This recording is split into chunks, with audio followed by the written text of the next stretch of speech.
खबर बलिया से नीरज शेखर अपना नामांकन करने के बाद पत्रकारों से बातचीत के दौरान कहा कि भारतीय जनता पार्टी और दूसरी पार्टियों में यही अंतर है।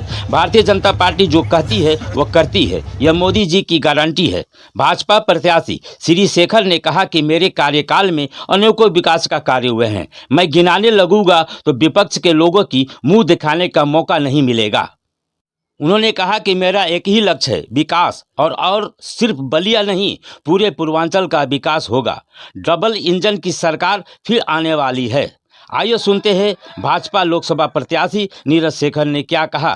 तेज 24 लाइव से हसन खान की रिपोर्ट। और आज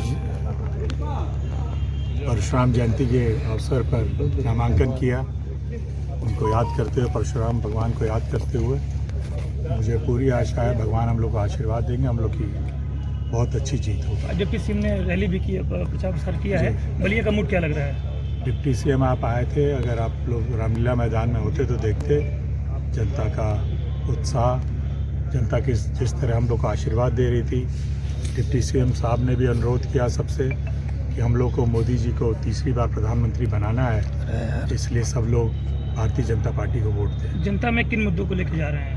एक ही मुद्दा है, विकास, और हम लोग हमेशा उसके लिए करते आए। माननीय प्रधानमंत्री जी हमेशा उसके लिए बात करते रहते, उसके लिए काम किया। पिछले 10 सालों का अगर आप लेखा जोखा देखेंगे तो वो काम जो 65 सालों में नहीं हो पाया, उससे ज़्यादा काम हम लोग ने इन 10 सालों में किया है। बसपा प्रत्याशी का कहना है कि विरासत खत्म होगी। विरासत खत्म कैसे होगी? मैं चंद्रशेखर का बेटा हूँ, मैं रहूँगा हमेशा। वो कैसे ख़त्म होगी? वो मैं राजनीतिक विरासत की बात कर रहा था। उनको पता नहीं है कि मैं भी, चलिए इस पे मैं कोई बहस नहीं करता था। कौन क्या व्यक्तिगत टिप्पणी करता है उस पर मैं बात नहीं करता, हमने कभी सीखा ही नहीं।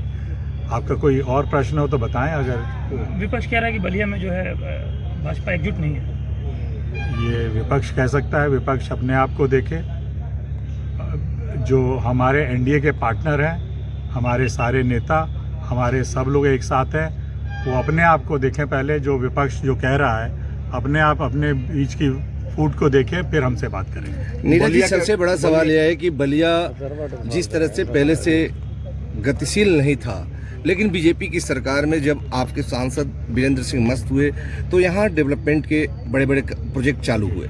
क्या वह अनवरत जारी रहेंगे या इस पर ब्रेक लग जाएगा? नहीं, कोई ब्रेक क्यों लगेगा? ये हमारी सरकार है, केंद्र में फिर से हमारी सरकार बनने वाली है, राज्य में हमारी सरकार है, हमारी डबल इंजन की सरकार है। हम लोग और गति देंगे इस विकास को। अभी तो आपने कुछ चीज़ें देखी हैं, अभी आप आने वाले समय में हम सब भारतीय जनता पार्टी के नेता मिलकर माननीय प्रधानमंत्री जी और हमारे यशस्वी मुख्यमंत्री जी से कहेंगे कि और ज़रूरत है, ना केवल बस बलिया के लिए बल्कि पूरे पूर्वांचल के लिए हम लोग और विकास के काम करेंगे। अभी तो आपने कुछ ही चीज़ें देखी हैं, मुझे पूरा विश्वास है आने वाले समय में आपको और तेज़ी से विकास होते हुए। बलिया के विकास का रोड मैप क्या होगा? रोड मैप, विकास का रोड मैप सबसे पहले हमने पहले भी मैं बोल चुका, आपने पहले ही प्रश्न पूछा था। पहला मेरा लक्ष्य है कि चुनाव के तुरंत बाद हम लोग मेडिकल कॉलेज का शिलान्यास करें, पहला ये है। उसके बाद उद्योग लगे यहाँ पर। मेरा ये है कि हमारे बच्चे बाहर ना जाएं। मैं चाहता हूँ कि उनको यहीं नौकरी मिले, यहीं काम करें और यहीं रहकर इस क्षेत्र का विकास करें। चलो।